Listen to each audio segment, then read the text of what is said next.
Yo, what is up, y'all? Welcome back to Rip the Net, bringing you sports and culture. My name is Eric. I'm Dre. And I'm Alexi. And we're excited to be back with y'all. Remember to like this video, comment on it. We're going to be talking about lots of topics today. Share it with a friend and definitely subscribe. I'm glad I believe we're at 10 subscribers now. And, 11. It's been some 11 as of yesterday. We going up. Come on. Yes, sir. Always happy to be with y'all. But how are you guys doing this week? Doing pretty good. Now, still no Prem yet. I think games are this week coming back, so maybe tomorrow. Either tomorrow or the day after they come back. So excited for that to be returning. But some big stuff happening in the sports world, some transfer news, some beefs, a lot of stuff going on. So it's been a pretty entertaining week.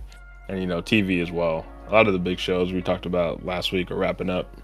But we still got White Lotus going on, and Daredevil. So something there. Yeah.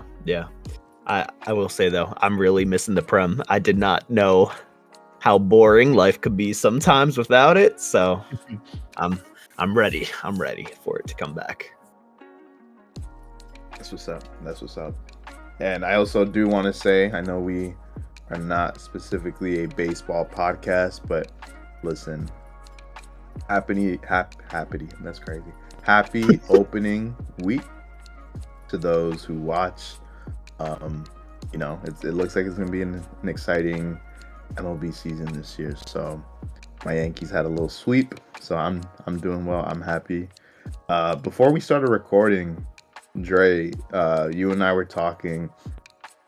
So I wrapped up season 2 of Inside on Netflix, and I also started watched the full first season on YouTube. And don't want to get into it like we did last week, but I will say, man, it was really interesting to watch it this way, because I think you had mentioned that the shorter episodes in the second season kind of take out a lot of the dynamics within the group. Like, I feel like there were lots of beefs that were going around in the first season.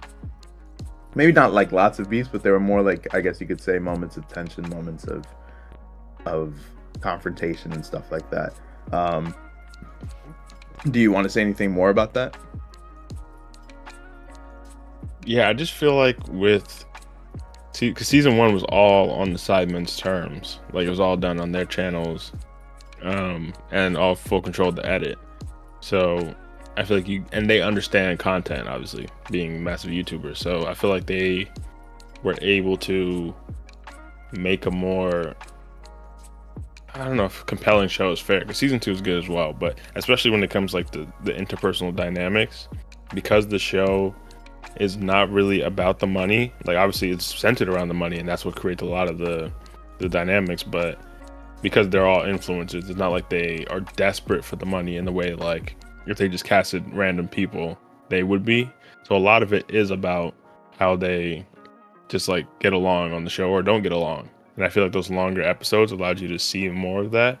But once you go over to Netflix, although I do think Netflix gave the Sidemen like more freedom than I think most like people would get in instances like this, they still did have to adhere to like hour-long episodes, which I still don't really get, because it's Netflix. Y'all have the bandwidth to do 2-hour episodes, but hour-long episodes. So I feel like you did miss out on a lot, especially hearing the cast talk about it afterward. There's so many things they keep referencing where they're like, oh damn, Netflix cut this out, Netflix cut that out. But on the other side, the Inside show was the first show on Netflix to be like released daily, so they did give them a lot of freedom in that instance. I guess there's some give and take you have to have. For sure. I think after watching this first season, I'm like, there were a lot just like bigger personalities, in the sense that like you had a lot of people who were just like, I guess you could say like more strong-headed, in the sense that they had like their own agenda. I know you had mentioned like Specs and his like sweets like addiction, but I think one of my favorite moments was like the Castillo like little like blow up over what was it? Like a what was that called? A can of what? It's like Bam. canned meat. Spam. But just like an overall, it was an entertaining season for sure. A lot of like, at least in my eyes, like less, or just like in my experience, less known names. But I think, you know, lots of cool characters. I think Angry Ginge was one of my favorites. He was super entertaining, as was I like Joe. It was sad that he was the first one to get knocked out, but like there's Joe, there's Angry Ginge, there's Specs, and then Castillo I mentioned, but it was, you know, I just think all around there were just like a lot of cool like dynamics that were kind of coming into play. For sure, yeah. I think season 1, like, I agree with you. I think the top end in terms of memorable characters was higher because Specs is interesting because everyone hated, like, watching it live, everyone hated Specs early on, and then there's like a moment in the season where Specs does this whole like fake cry thing where like he tells his whole story is like a fake cry, and then like he just like at the end flips it. And I think from then, everyone just loves Specs. And like before, everyone's like annoyed about him spending, and everyone just kind of find it funny afterward. Castillo, obviously, the biggest meme to come out of that season was, "Can I please confirm 2 Fanta Lights, brev?" Like that whole thing was just a massive meme after that season aired. And Phantom, who like I wasn't too familiar with before then, I actually really liked Phantom in there. I knew Ginge. Ginge was great. So I think, especially the guys on that season, ended up being like a really cool cast. Like you said, Joe as well. He just didn't get that much time, but I knew Joe. Joe's like an OG of the scene. But yeah, that moment where, and I know you haven't seen it, Alexi, but I'll just quickly describe this scenario where like, I think it was Phantom put Spam in this guy named Castillo's bed as like a joke. Or I don't remember if he was like challenged to do it or what it was. Mm-hmm. It was just a joke, right? So it was supposed to be on Angry Ginger's bed. That's what the whole thing was. Oh yeah. Yeah, he meant to put it on Ginger's bed, but he put it on Castillo's bed. Castillo found Spam and got tight and was like, who play with me, bruv? You're not the type to play with me, bruv. Who put Spam on my bed, bruv? And then he got tight. So he just went, and basically on the show, because you're supposed to have only the basic necessities, you're like, you have cold showers for free, but you have to pay like, say like £1,000 a minute for hot showers. He, after that, he was so tight, he was like, I'm gonna go have a hot shower, bruv. 30-minute hot shower, bruv. So he just went in there and just ran up the bill on like their the hot water. Just hot shower, just standing there. How much did it end up being, Eric? $43,000. Which is crazy. And like, oh my god, people started pulling up on it. Like Phantom went in there with Ginge, and they were like, "Come on!" Like it was an accident. Like, and then him and Phantom started getting into it. You know, they're both from like I'm sure Castillo's from the ends, and Phantom's from New York, whatever. Yeah, it's a clash of worlds. Exactly. And they were like, and Phantom was like trying to tell him like it was a mistake, but like Castillo wasn't really hearing it. And then Phantom started getting tight, and they were going back and forth, and Ginger's kind of just like breaking it up. And then he went back in the room, and then I think they were also drinking that night, like some of the girls. So then he goes back into the room. He's like, "You lot not the type to play with me, bruv." And then one of the girls named Chloe is like, "Who are you talking to? Who are you talking to?" And she's like tipsy or drunk or something, so she's like slurring her words, and they're going back and forth, and he's like, "You cry baby, bruv." It was just like crazy scenes, bro. I don't think season 2 had anything on that level. That was definitely like the peak of season 1 in terms of like drama. So I'd say like if you watched our clip talking about season 2, which that clip's doing pretty well so far for us, so I think some people are finding it. I think it's worth watching season 1 if you haven't, because season 1 I think was just as entertaining from my perspective. Seems like I got a lot to catch up on, but yes, sir. Definitely entertaining. I know that Castillo dude's funny as hell. Yeah, he's so funny. What does he do again? He just makes videos online, just like I think he was from TikTok originally. Yeah, he's like He used to be like, it's not looking good, bruv. Exactly. Like if you've heard that before, he's the one who just says that. Maybe you haven't, Yeah. Eric. I don't know. You're not like super big into like the UK stuff, but he's the one who originated like that. It's not looking good, brev, thing, which turned into, can I please confirm Fanta Light, brev, on the show. I think he does like dating content sometimes too on like other people's channels and stuff like that. But yeah, definitely worth a watch. It's great stuff. Will do. Absolutely. Cool. Well, just to dive into our, I guess, first official topic of the day. Man, we talked about LeBron and Stephen A. We talked about their ongoing back and forth. But since we last spoke, LeBron went on the Pat McAfee Show, which, those who may not know, LeBron rarely does interviews and just sit down interviews. Really, like in the age where podcasting is like really just like at the forefront of NBA media, at least. It's interesting to see him go on ESPN and actually have a sit-down interview with one of the biggest names in sports. Obviously, LeBron had his other podcast, the one with JJ Redick, which apparently is coming back. So it's coming back though with Steve Nash and not JJ Redick. So it's, going to be a little bit different. But yeah, Mind the Game has its second season coming up. But when it comes to actually sitting down with people in the media, sitting down with journalists, LeBron really doesn't do that. And he goes ahead and after this kind of back and forth with Stephen A., he sits down with, again, one of the biggest names in sports. Sits down with Pat McAfee. A lot of people were saying that it was petty because it's like, oh, like you have this beef with Stephen A.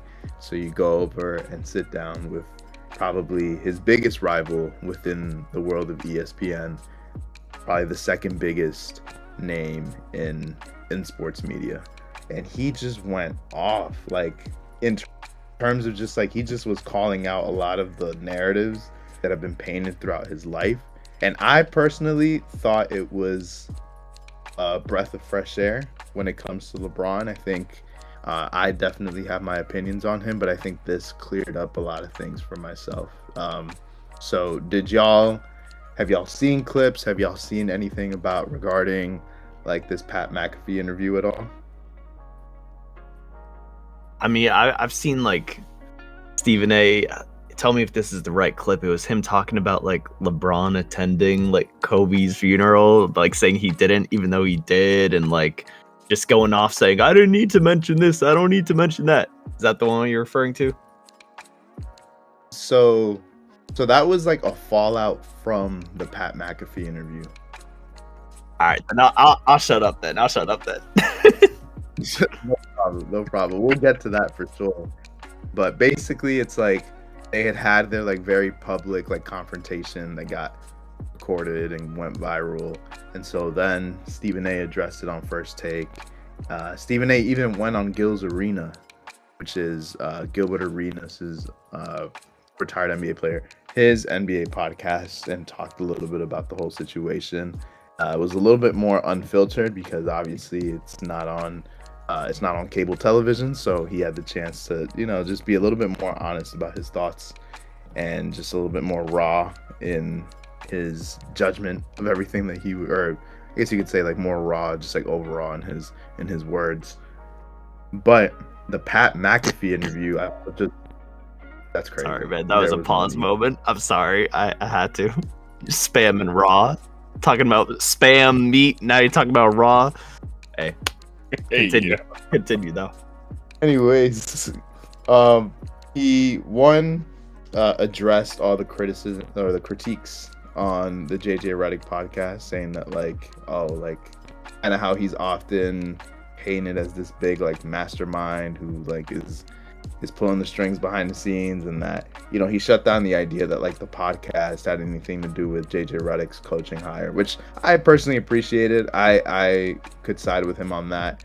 I think a lot of people were trying to find something in that, but I just think I personally don't think it was that much of a big deal.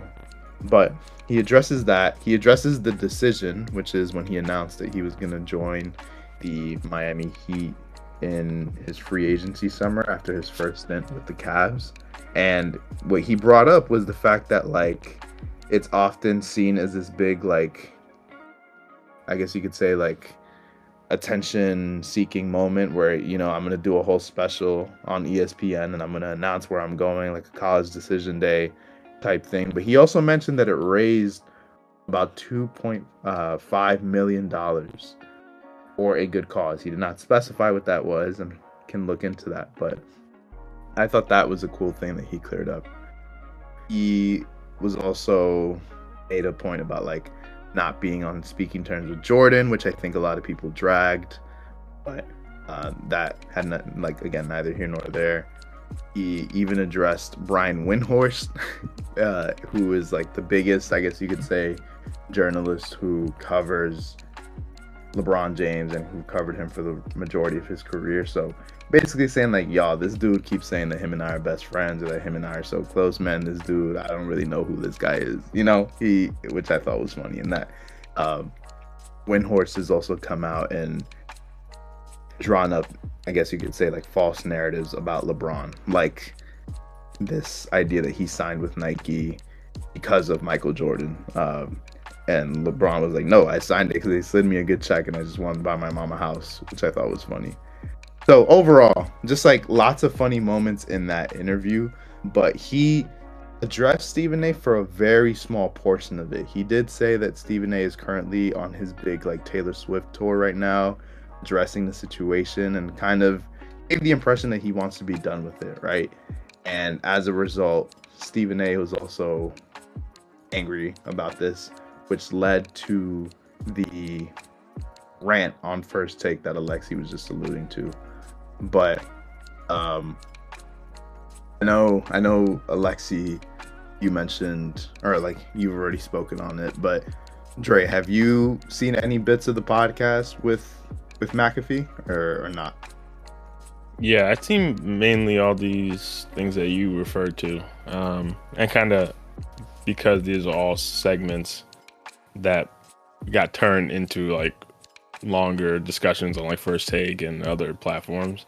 You know, whenever LeBron speaks, they're fed for weeks, so they ran with them. But yeah, I saw a lot of these clips. It was a lot, honestly, so it's hard to even know where to start, like, to get into. I know the main thing we're talking about is LeBron versus Stephen A, but, like, the whole Jordan thing was interesting, like you mentioned.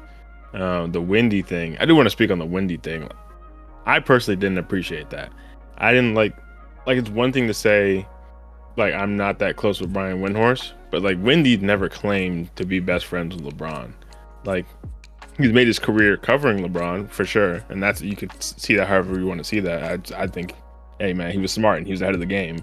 But to say, like, oh, this dude's a weirdo, like, say, like, oh, this dude's acting like he's my best friend, he's a weirdo, I think that was, like, kind of a necessary shot. Because you could say, like, Windy, maybe he's said things that LeBron doesn't appreciate over time, but if you really were to totalize, like, everything he said over the last 20-25 years, he's, like, 95% on LeBron's side all the time. Like, he's always defending LeBron and on these shows. I think only recently when he's doing more, like, First Take and stuff like that, because he has to be more, I guess, impartial. But even then, in most instances, he takes LeBron's side. I think it's weird, like, he said one thing LeBron doesn't agree with, and all of a sudden this dude's a weirdo. Maybe behind the scenes, this has been brewing for a long time, I'm sure. But I don't know, I didn't appreciate it. Because even after that, when, and I'm sure we'll get to, like, Stephen A's response, but, like, when Stephen A's, like, going off on First Take, and then he's on there with, like, Perk and Windy, he's clearly trying to get them to be on his side. And Perk, you know, Perk's with him, because Perk and Braun aren't cool anymore. But Windy, even then, took the high road. When Stephen A, like, is clearly keeps bringing up, like, yeah, he's trying to come at Brian Windhorst. Windy doesn't, like, take the bait, and, like, he's like, oh yeah, I'm about to dog on LeBron too. He's like, he just kind of, like, lets it go. I'm sure behind the scenes he's probably annoyed by that or, like, sad about that. But even then, he keeps it professional. He doesn't go at LeBron. So I don't know. I felt like that was kind of unnecessary. I feel like now you kind of like hurt Wendy's credibility. But yeah, another thing he said, 'cause I know we're not going to talk about it too much, but LeBron, he may seem like a chill dude. He's like, oh, everything on the surface, just like chopping it up, but he's a narrative merchant. He's too smart, and I know he's too smart to think he's just saying things randomly. This dude tried to flip the whole Big Three joining the Heat thing into saying, oh, Boston had a Big Four before me. I know what he's trying to do, bro. He's not slick. He's trying to build this narrative like Boston was the Big Four, and then I had to overcome the Big Four, and then I went to the Heat, and we overcame that, and then the Big Three isn't that big of a deal because they did it first. But it's not the same at all. It's not the same at all. So him trying to do that, he's not slick. He's trying to rewrite history, and people are gonna buy into that because it's LeBron saying it, and there's people who wouldn't have remembered that time. But you're not slick, Bron. You're not slick. I see you with that. But yeah, the whole Stephen A thing, I'm sure we'll get into that. Absolutely. I'm glad that you brought that up because I didn't even catch that. I mean, I saw that he was referring to like people overlook Rondo. Rondo was in his young years, but like he still was the one like facilitating on the court. And I didn't even catch that. So that's a good catch because I can so see that. And what I will say, like we're talking about all the things he's debunking. I think it's become such a norm, and I guess in many cases it is the right, quote unquote, right thing to say, like, hey, say that like these when players are interviewed, right?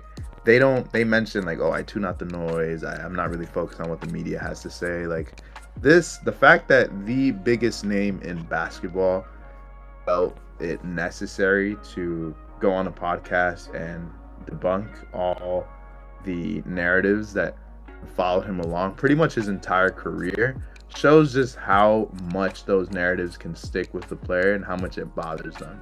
So LeBron being someone who is really should be above all of the narratives that have been placed on him, right? You would think that his game would speak for itself. This is a situation where he's going on a podcast and he is really like just taking the time to address a lot of the things that have been thrown his way. And I thought it was interesting. Like I said, enjoyed it because I felt like I got to see a side of LeBron that I had not seen before, that I appreciated more. But I will say, like, I think this is just a testament to the fact, and we can transition over to the whole Stephen A situation.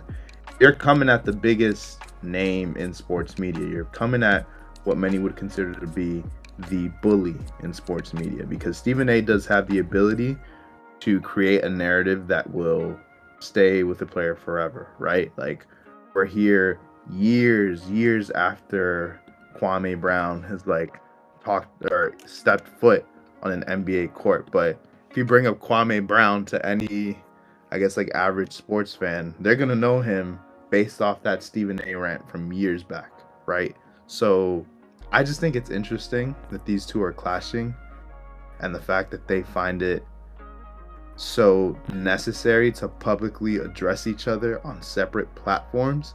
So I think that's been huge, and I don't think we've mentioned it yet, but basically Stephen A also went on his own platform on the Stephen A Show and said something around the lines of like, man, if Bron put his hands on me, I would have swung right back. I think he acknowledged like, oh, like I would have gotten beat up, I would have gotten jumped. But he did say that, and then that led to LeBron's hilarious Instagram post where he's showing a video of Stephen A from what Stephen A claims to be like a few years back after he had like a torn, which I'm like, Stephen A, man, why are you trying to like save yourself? Like, he got publicly embarrassed, and I kind of found it annoying that he didn't want to take that L. He was like, man, I just had like a torn rotator cuff, and this was 10 years back, and I was not in the shape that I'm in right now. I'm like, bro, he just posted a video of you boxing, and your form was funny, and that's what we're laughing at. But he felt the need to kind of like protect his image, or like kind of be like, well, don't get it twisted. Like that's not what I could throw right now. If that's what you think I can throw right now, then like be my guest. But you know, I just thought that was a little corny. But again, it's showing that the massive egos or maybe not egos, but I guess you could say like the Giants, right, in their respective fields, are getting their feelings hurt. Both of them are in their feelings. Do you not agree? No, they're definitely in their feelings. I think part of it is because this has been brewing for a long time, and now it's just all like coming to a head. But it's kind of crazy seeing them be so openly against each other. I think that's the thing. I think there's always been like behind the scenes, maybe like little murmurs here and there, but they've mainly kept it like professional. But now the gloves are off, it seems. So it's interesting to see. I guess neither of them wants to back down. I think they're both the quote unquote alpha types, and that's how they became top of each of their respective fields, and neither of them want to back down. So it's interesting to see where it's going to go. I don't know how much more there is to even happen, but I also thought it was over a few weeks ago, and then obviously Brian at the interview, and now it's going again. And Stephen A is going to run with anything. So I'm not sure how much more this is going to continue, especially because Brian's now starting his podcast, although he says that restarting his podcast. He said that one's just all about X's and O's, which is funny because saying like, oh, you just want it to be about the game, but then he did just do an hour plus interview that was mainly about narratives, which he didn't have to do, but it is what it is. Brian just gonna he's the number one cap star. I don't put it like that. I'm not saying he's capping in this situation, but he is historically the number one cap star. Like, and that's the thing I like the most about Brian. Don't get me wrong. He's not my favorite player. People think I hate him because I don't have him as the GOAT or even top two. But the best thing about LeBron to me is the fact that he's constantly capping and he gets caught capping. And that whole part of him, like the cringe part of him, because he's like the least, for someone being the best player in his sport for however many years it's been at this point, he has the least aura, as the kids would say, out of any top athlete I've ever seen. Like, it's kind of crazy. Like, he just oozes cringe. That's what I actually like about him. Like, it's just funny to me. So it's kind of wild. I never thought of it like that. If you think about it, like, really good point. If you think about, and maybe it's also because he's the most accessible, but even if you think about like, maybe Mahomes is kind of getting to that level, but even then you don't see as many Mahomes clips. But like Brady, even though I didn't like Brady had like an aura about him. Obviously Messi, Ronaldo have their auras. Any sport you can think, Usain Bolt had his aura, whatever. But LeBron is just like, I never saw LeBron that way. Like, LeBron is just funny to me. Like, reading the first page of the book, you can't name a Godfather quote despite it being his favorite movie. Like, just all this different funny stuff. Like, it kind of gives like the Anthony vibes a bit, where like a reverse Anthony maybe, where like Anthony, people meme and joke around like, oh, this dude's got so much aura, he's gonna go and wreck these dudes, when at least at Man United that was not the case. But LeBron, it's like he's doing the exact opposite. Like, he has the potential on the court to do his thing, to be a top player. I'm not gonna rank him because I don't know enough about ball to do that, but every action he does outside is just ridiculous. Yeah. And even with what's going on right now, like it is kind of weird to see a player like so far ahead in their game, like, and I mean that age-wise, like being so old, like you're towards the end of your career, and to pick this battle now, it just seems very odd to me. Yeah, that's a good point. And I just think, again, it's the egos have been bruised, and now you have them kind of coming at each other. And I won't lie, though, like I said, I think I have a different outlook on LeBron. I definitely agree with all the corny allegations. I think that's always been my biggest issue with LeBron. It's like, yo, like, you don't need to... I often find it as like kind of like attention seeking. I know Dre mentioned the whole, what was it, like the narrative merchant, but I just think it's so often seen as like this bit, like, LeBron is a larger than life like individual because of what he's accomplished. I think he likes to buy into that and kind of like play into it as well. With like I don't know, just like go through all his Instagram captions, like hashtag the kid from Akron. Like, bro, like relax, man. Like, I don't know, like hashtag the kid from Akron, That's so hashtag great. great. Like it's Like, we know you've been spamming that caption for 8-10 years. And that's But you're right. That's been my issue with LeBron.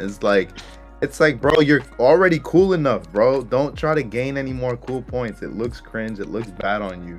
It's not a good look. And I don't know.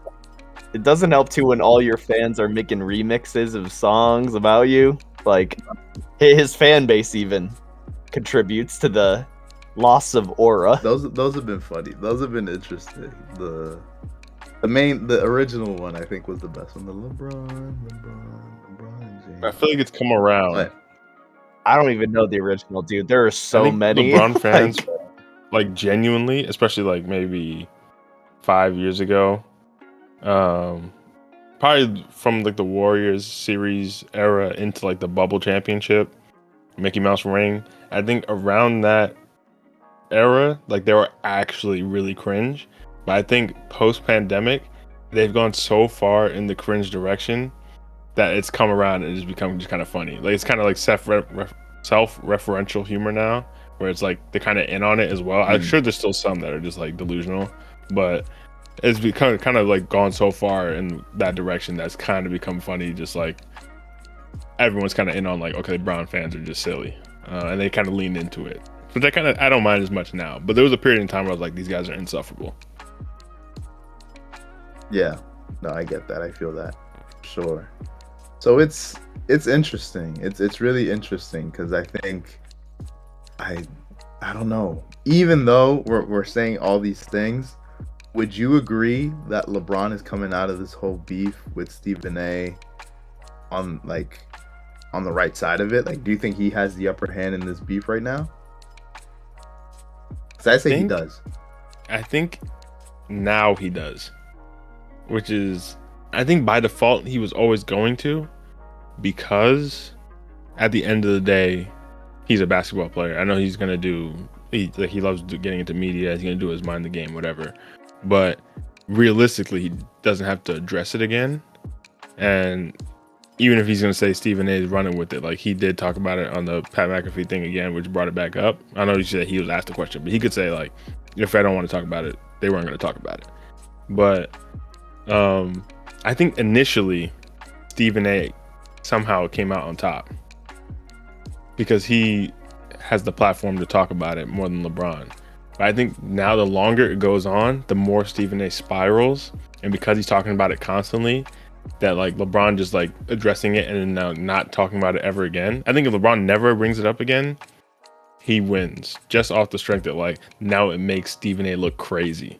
Because now Stephen A. is going to have to reference it because part of his, like, that is his actual job to talk about these kind of things, like drama or whatever.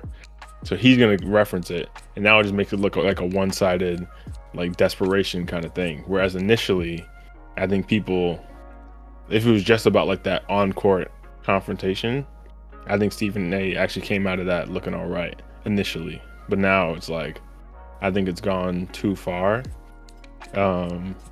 Which is tough because I think if we were actually talking about the initial confrontation, I actually agreed more with Stephen A. I think when we talked about it a few weeks ago, I was actually more on Stephen A.'s side with the whole concept of it because I think LeBron was being disingenuous about what the issue was initially.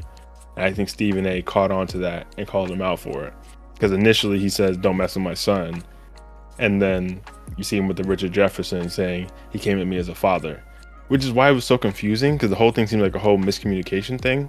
Because if he came to Stephen A. about "don't come at me as a father," I think everyone would agree with him off bat. And I think even Stephen A. Maybe could have agreed with that because he's coming to me as a father. But then Stephen A. is like, "Oh, I shouldn't talk about his son." But then when LeBron's like, "It's because about me as a father," then Stephen is like, "Wait, hold up. If you're talking about you, then yeah, I did have a problem with you." But I think LeBron actually crossed those wires and made it confusing. because he got caught with the Richard Jefferson thing. So now I think he's trying to play victim. Like, oh, you can't talk about me as a father, but he actually went up to him. I'm ranting, but like he actually went up to him and said, "Don't mess with my son." So the whole crux of the issue was already like a mess, and I think Stephen A, because he was able to talk about it, was able to take control of the issue, and people were like, "Okay, we can see where you're coming from." But now LeBron has been able to make it less about what the crux of the issue is, which is he was wrong about, in my opinion, to now making it about Stephen A just yapping about it, going on like the tour talking about it, which is a completely separate issue. But now that's one where LeBron has the upper hand, and it's funny because people can disagree. Like Stephen A is going to talk about it, so he's completely, like I said, changed the narrative, and now is making Stephen A look crazy. So I think LeBron has the upper hand now, which is funny because Stephen A is supposed to be the media guy, but he can't see the forest for the trees now. I think that was a really good explanation of it. Like, yeah, I think LeBron crossing those wires is definitely a big part in kind of trapping Stephen A in the spot he's in now. Because, as you said, if he replies again, I mean, he already seemed kind of crazy going on this world tour, talking about, oh, he came up to me and said 2 words to me. Like, already making a big deal out of that is crazy. And so going back and replying to the latest would just it would tarnish him. But I also don't see how LeBron would respond afterwards. So it's a sticky wicket, as we say. And what was the other thing I was gonna say? It's also the fact that what it looks like to me is like, right, like LeBron has clearly had a problem with Stephen A. Stephen A alluded to it in like on the air, I believe, where he was saying that he's given LeBron the opportunity to talk with him on his platform, off his platform, him going to the shop and talking to LeBron, you know, on LeBron's show, right? And he's said like LeBron's camp has continuously denied that interview with Stephen A. So we already know there is beef there, right? So they don't like each other off rip, right? And then I think what it looks like to me is, all right, now that Bronny has kind of been brought into the equation, that was kind of like the last straw for LeBron. And I think it's done. I'm not saying like this was all this like big calculated effort from LeBron, but what I'm saying is that like now what it looks like to me is like, okay, this is the last straw, but it was also in a way kind of convenient in the sense that like no one's gonna come at LeBron for protecting his son. Like people are gonna side with LeBron or coming to his son's aid, right? So I think it makes sense that this is when things kind of erupted, because this isn't a problem that just begun, right? This isn't a problem that just started.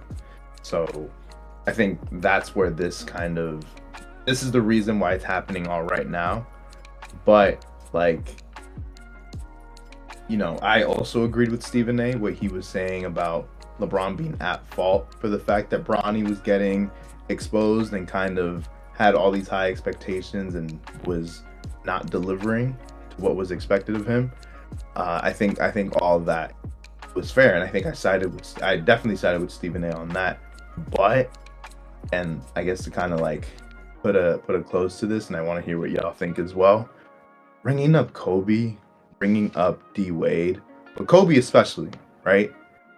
And making this like, oh, this all has to come back to the GOAT argument, which is what Stephen A was saying. Like, you don't like me because I've continuously said that Jordan takes the place over you, and goes on to again list and compare MJ's accolades in comparison to LeBron's. It just seemed petty at that point, and I think at that point, I think that's, even though Stephen A may have intended for that to be like the final nail in the coffin for his argument, I think it really did backfire, and now he looks really bad because that Kobe comment was untrue. You know, LeBron was at the funeral, LeBron was at the service, and then the comment about him not attending D Wade's Hall of Fame induction ceremony, I was 2 weeks removed from Bronny's cardiac arrest incident. So like, I don't know. It's crazy because, again, and I've said it already, but I'll say it one more time. It's the two like it's the bully of the media, kind of playing the bully card or playing the bully role, and then kind of getting exposed and then having to fall back on his previous statements, which I think is not a good look. But I think that was super uncalled for. I'm not sure what y'all feel about that. No, yeah, I think those are just like low blows. Like the fact that's what he resorted to saying, like as a rebuttal, just kind of shows he doesn't have much else that is probably justifiable enough, I'm using quote fingers, to say in the public eye to be able to get a shot back at LeBron. Like, which is crazy to me. Like, you gotta stoop down to whether someone attended a funeral, like, as a way to diss them. I mean, forget like this even being like one of the big media people in sports. Like, just saying that to anyone is kind of messed up. And so doing that on the air, I just think it was a really bad look. And I think if he, I don't know what else he could say to kind of recover from that. Yeah, he's looking crazy now. And that's kind of what we were talking about with, like, he's just spiraling. I think the day of and the day after the Pat McAfee interview, he was just so, like, in defense mode that he lost sight of, like, what he was even originally about. Which is, to be fair, I'm not trying to make LeBron see some master manipulator.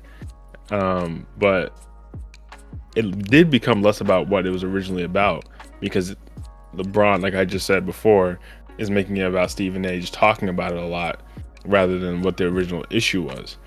And then Stephen A. just took the bait, went to talk about it even more, and he also lost sight of what the original issue was. So now he's talking about, like you said, the GOAT debate.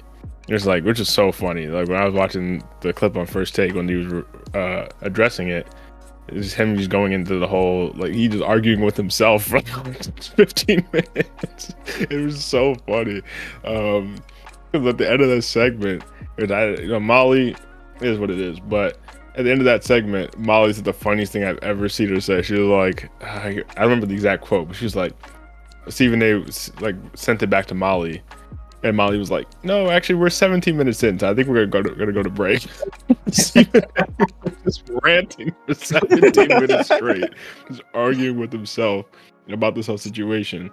And I do think deep down he really believes, and maybe there's some truth to it, maybe there isn't. LeBron's never going to come out and say it because that narrative won't work. But deep down, I think Stephen A. does believe that him not having, or him, I don't think it's even that he has Jordan as the GOAT. I think it's the fact that because he's always having the debate, because ESPN doesn't have any topics they can go to for some reason, they only want to talk about LeBron, because they're always having the debate, that he always has to like talk down on LeBron to compare them, even though he has LeBron number 2 all time. So I think maybe deep down he does feel like because he's been doing that for years, that's where some of the animosity stems from. And that's why he's bringing that back around as like, this is where the entire thing starts. And they're upset with me. He's trying to make them look petty, basically, saying like they're upset with me because I don't have you as the GOAT, which is the whole narrative he's trying to spin. But I think he's just losing the plot now, spiraling, bringing up like you said, the Kobe thing, the D-Wade thing. I think it's just like, now the gloves are off. So he's just going to say whatever to get back at LeBron. But hopefully this is the end of it, because I just don't see how it continuing can make either of them look any better at this point. I know on that episode of First Take, him and Perk were kind of tag teaming going after LeBron on that episode. Although there were some funny things said, I won't lie. But yeah, I just think it's kind of done. And if they continue from here, then you're really dragging it. But Stephen A., he did say he just got his new contract, so he's going to be around. He's basically saying he's going to outlast LeBron's playing career with his media career, which I guess probably will be true, but it's not like they're ever going to really stop talking about LeBron, even after he's retired. I'm sure they're not, because they're still talking about Jordan. Like, what is it, 20 years after he retired? 20 plus years, so I'm sure they're still going to talk about LeBron anyway. 100%.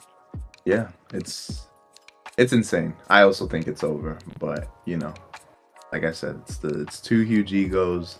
They've both been bruised, so this is what we got. We got a huge explosion of just strays, pretty much, like just insane shots being thrown at each other.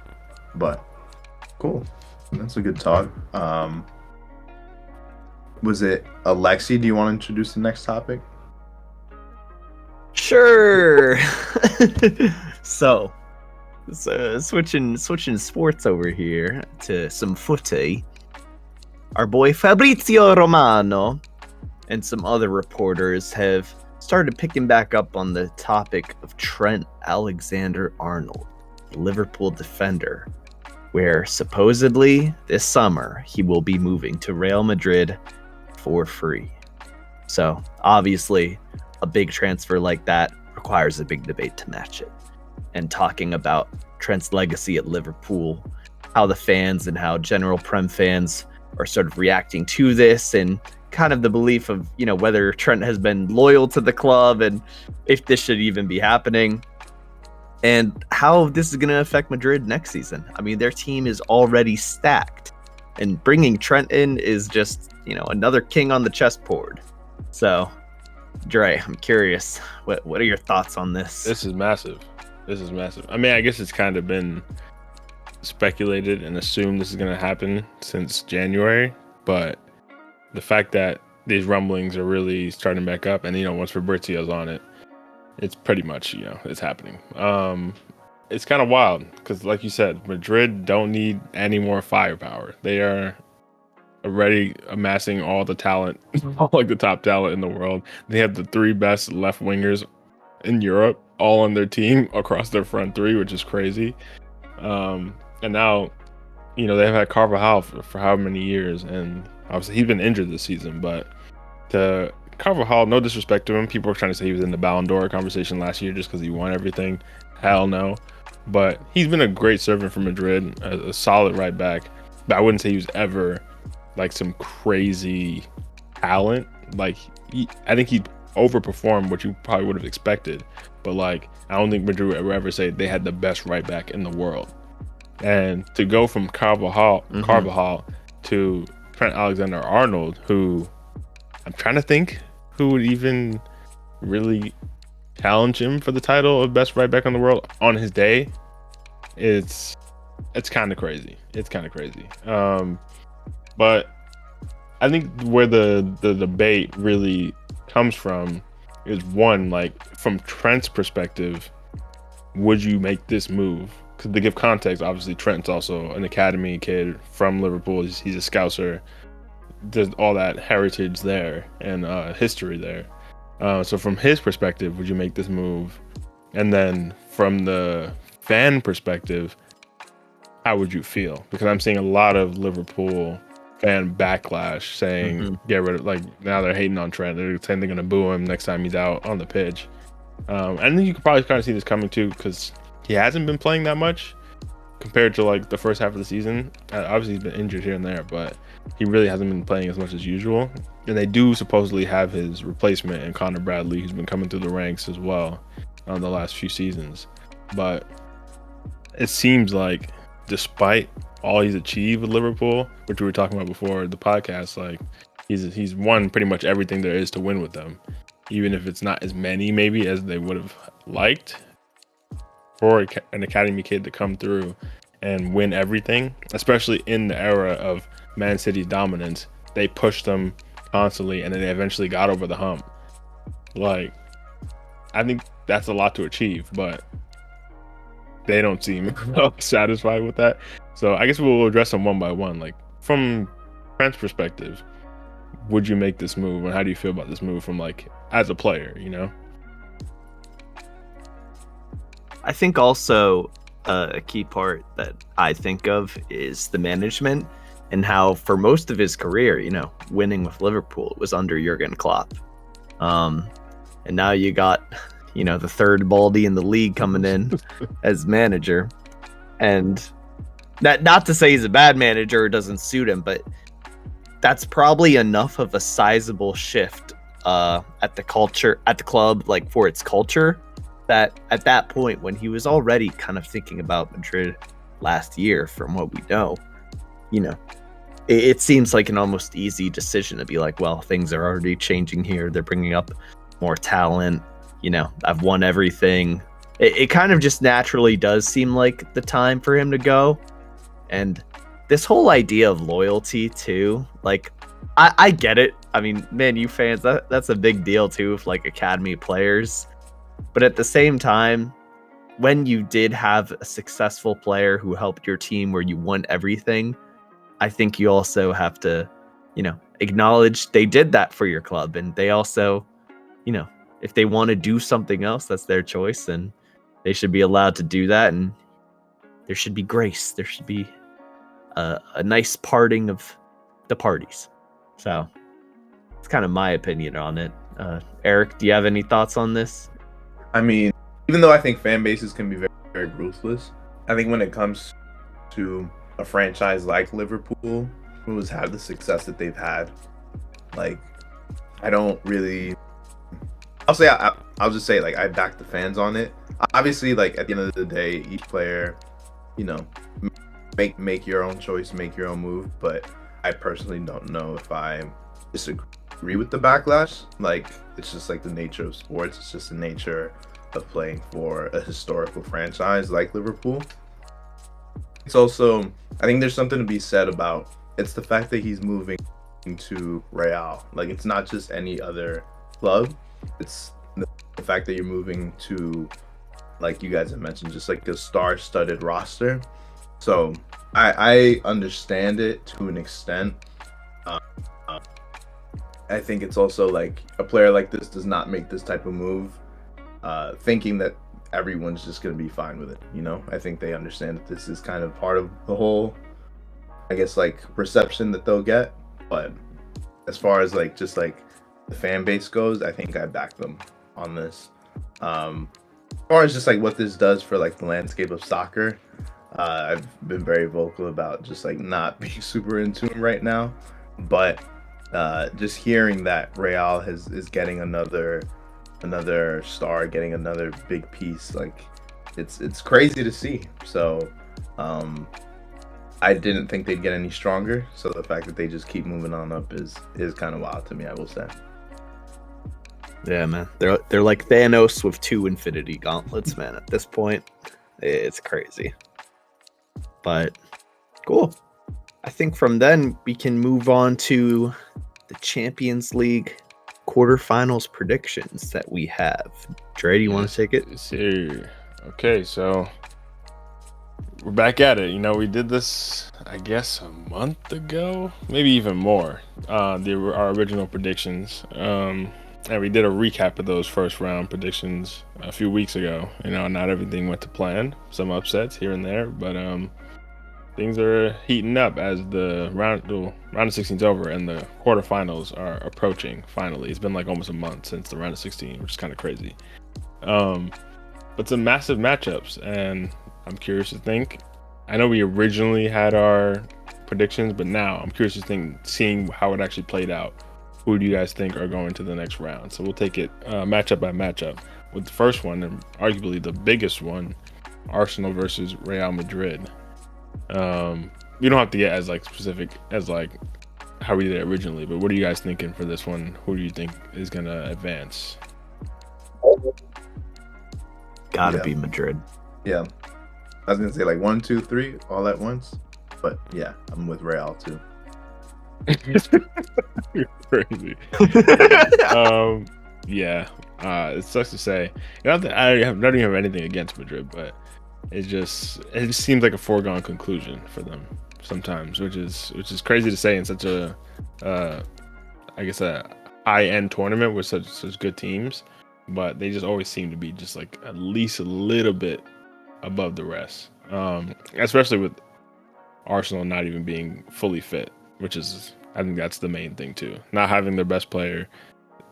If they somehow pull this out, that's honestly a masterclass somehow. So I'd be crazy on this one as well.